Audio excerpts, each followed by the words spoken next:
नमस्कार स्टूडेंट्स। आज हम कुरुक्षेत्र के भाग 4 की जो आधा रहता था हमारा भाग, उसकी व्याख्या करेंगे। हुए ने पर समित भू परने उपहार यज्ञ में देकर, लौटे इंद्रप्रस्थ से वे कुछ भावों और ही लेकर। हे युधिष्ठिर, तुम्हारे राजसूय यज्ञ में वे सम्मिलित अवश्य हुए तथा प्रेम स्वरूप उपहार भी उन्होंने यज्ञ में दिए, किंतु उनके अपमानित होने के कारण वास्तव में वे शांत नहीं हुए। जब वे इंद्रप्रस्थ से अपने अपने घर लौटे तो उनके मन में तुम्हारी बढ़ती हुई शक्ति, लोकप्रियता और उत्कर्ष से ईर्ष्या के भाव दहक रहे थे।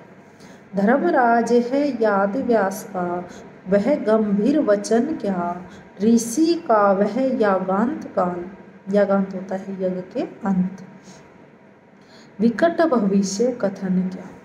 तो भीष्म पितामह ने युधिष्ठिर से पूछा, क्या तुम्हें राजसूय यज्ञ के समापन के समय महर्षि व्यास द्वारा कहे गए गंभीर वचनों की याद है, जब उन्होंने भयंकर भविष्यवाणी की थी, अर्थात राजसूय यज्ञ में होने वाली गतिविधियों से ऋषि व्यास ने इससे होने वाले परिणाम का अनुमान कर लिया था।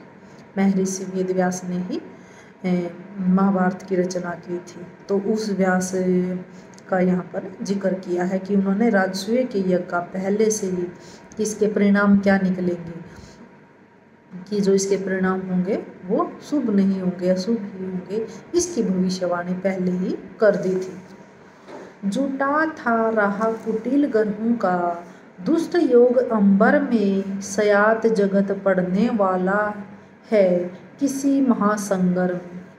कुटिल का अर्थ होता है दुष्ट, दुष्ट योग अशुभ लगन, अंबर आकाश, सयात शायद, महासंगर महासंग्राम। भीष्म पितामह ने बताया है कि ऋषि व्यास के अनुसार हमारे देश पर अप्रिय परिणाम लाने वाले ग्रहों का अशुभ योग होने वाला था, जिसके परिणाम स्वरूप संसार भर के ऊपर किसी महायुद्ध की भयंकर छाया पड़ सकती थी, अर्थात कोई महायुद्ध आरंभ होगा।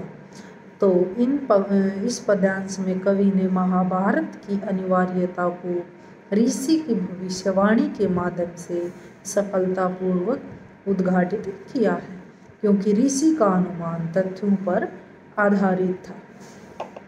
13 वर्ष रहेगी जग में शांति किसी विध छाई, किसी विध है किसी प्रकार, तब होगा विस्फोट छिड़ेगी कोई कठिन लड़ाई।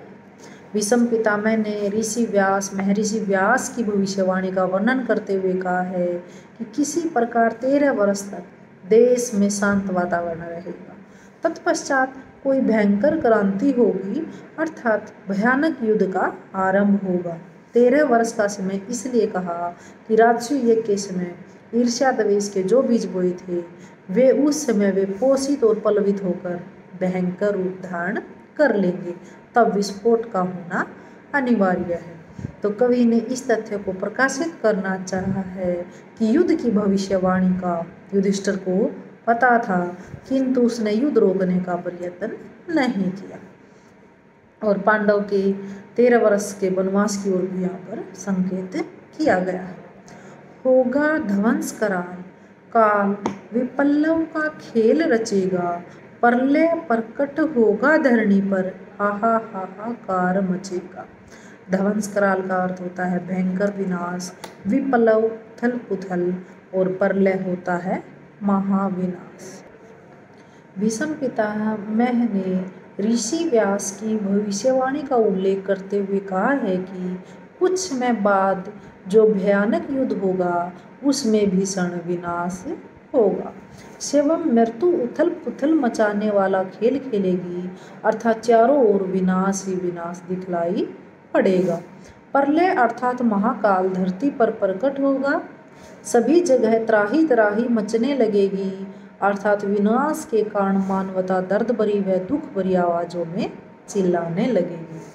तो कवि ने यहाँ पर युद्ध की भीषणता व युद्ध के परिणामों का बड़ी ही सूक्ष्मता के साथ यथार्थ चित्रण किया है।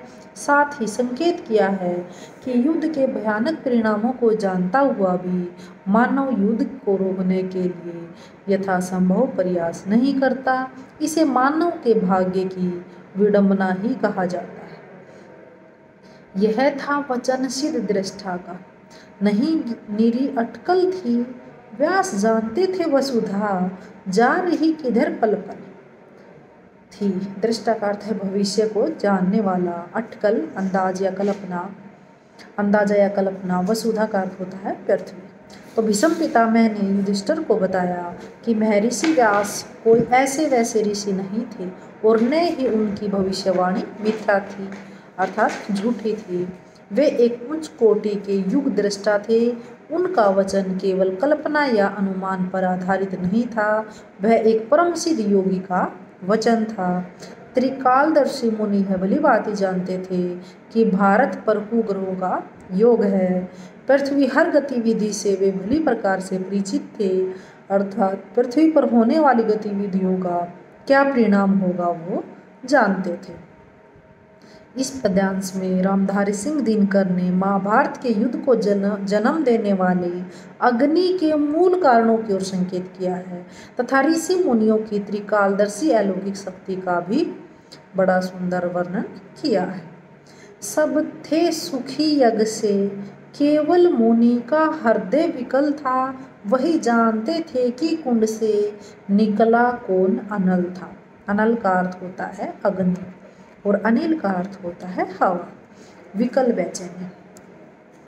यज्ञ के समय का वर्णन करते हुए भीष्म पितामह कहते हैं कि यज्ञ की संपन्नता से सभी सुखी और प्रसन्न थे। केवल महर्षि व्यास ही एक ऐसे प्राणी थे जो मन से बेचैन दिखाई देते थे, क्योंकि केवल वे ही इस बात को जानते थे कि इस यज्ञ के अग्निकुंड से ईर्ष्या, द्वेष व प्रतिशोध रूपी अग्नि निकालने वाली थी। अर्थात उन्हें इस बात का आभास हो चुका था कि यज्ञ से अनेक राजा प्रसन्न नहीं हैं। उनके मन में ईर्ष्या, द्वेष व द्रोह की भावना है। वह दिनों दिन भयंकर रूप धारण करती जा रही है।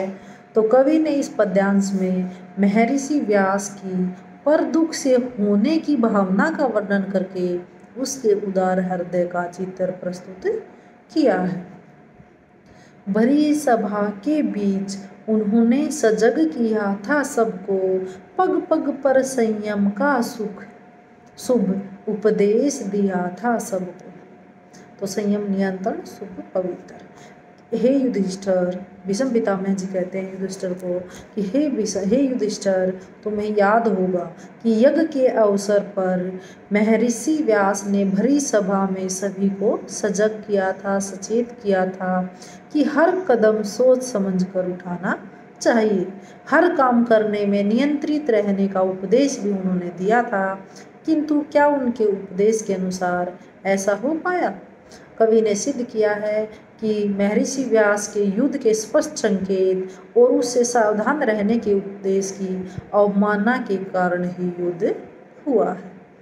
किंतु अहम्य राग दीप्त, अहम्य का अर्थ होता है अहम मतलब घमंडपूर्ण, राग दीप्त मोह में डूबे कब संयम करता, कब आने वाली विपत्ति मुसीबत आज कहाँ डरता है। तो हे युधिष्ठिर, तुम्हें याद होगा कि ऋषि व्यास ने भरी सभा में सबको संयम एवं सूझबूझ से काम लेने को कहा था, किंतु महाघमंडी और राग द्वेष में फंसे व्यक्ति संयम जैसी वस्तु का पालन भला कैसे कर सकते थे। अर्थात संयम रखने के लिए धैर्य और विचारशीलता की आवश्यकता होती है, जिसका इन राजाओं में अभाव था। भविष्य को सोचने वाली बुद्धि भी इनके पास नहीं थी। उनकी बुद्धि तो केवल आज प्राप्त होने वाले सुखों में लीन होकर सब कुछ भुला देती है। बीतन पाया वर्ष काल का, गर्जन पड़ा सुनाई, इंद्रप्रस्थ पर घूमड़ विपद की, घटा अतर्कित छाई। काल का अर्थ होता है समय, घुमड़, मंडराना, विपत्ति या मुसीबत, घटा बादल और तर्कहीन। भीष्म पितामह जी कहते हैं युधिष्ठिर को, हे युधिष्ठिर, तुम्हें याद ही है कि यज्ञ के बाद 1 वर्ष का समय भी शांतिपूर्ण न बीतने पाया था। एक ही वर्ष के भीतर इंद्रप्रस्थ पर संकट के बादलों की गहन घटाएं मंडराने लगी। युद्ध समृद्धि का यह सुंदर नगर विनाश के कगार पर जा खड़ा हुआ। इंद्रप्रस्थ के विनाश का यह अनुमान बाद में सत्य सिद्ध हुआ कि युद्ध किसी के रोके भी नहीं रोका जा सकता, क्योंकि विधि का विधान ही ऐसा था। किसे ज्ञात था खेल खेल में यह विनाश छाएगा, भारत का दुर्भाग्य दूत पर चढ़ा हुआ आएगा। हे युधिष्ठिर, कौरव और पांडव दोनों पक्षों में से किसी को भी यह जानकारी नहीं थी कि जुए का खेल होगा। तुम जुए में हार जाओगे और खेल ही खेल में भारत के विनाश की यह भूमिका बन पाएगी। कौन जानता था कि भारतवर्ष का दुर्भाग्य जुए के बहाने यहाँ पहुँच जाएगा, अर्थात जुए के खेल के इतने भयंकर परिणाम से कोई भी अवगत नहीं था। युद्ध के तत्कालीन मुख्य कारणों में जुए का खेल भी एक कारण था, जिसने अग्नि में घी का काम किया। कौन जानता था कि सुयोधन की धरती यूं छूटेगी, राजसूय के हवन कुंड से विकट वन ही फूटेगी। वन ही का अर्थ होता है अग्नि।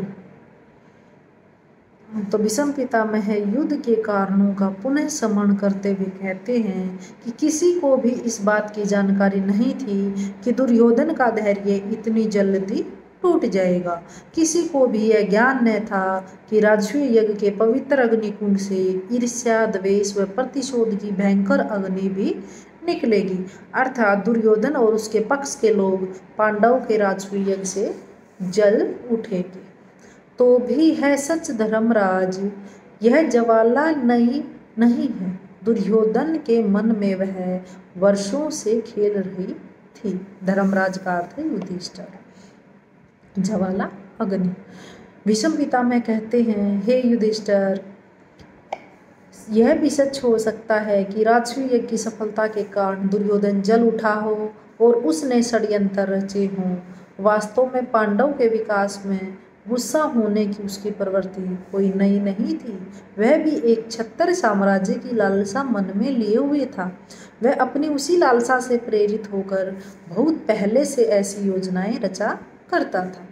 तो कवि ने महाभारत का मूल कारण दुर्योधन की एक छत्र साम्राज्य की कामना और पांडव के उत्कर्ष से उसके मन की ईर्ष्या व द्वेषाग्नि को बताया है। और मानवीकरण अलंकार का कवि ने यहाँ पर प्रयोग किया है। भाषा सहज, सरल और प्रभावमय। धन्यवाद।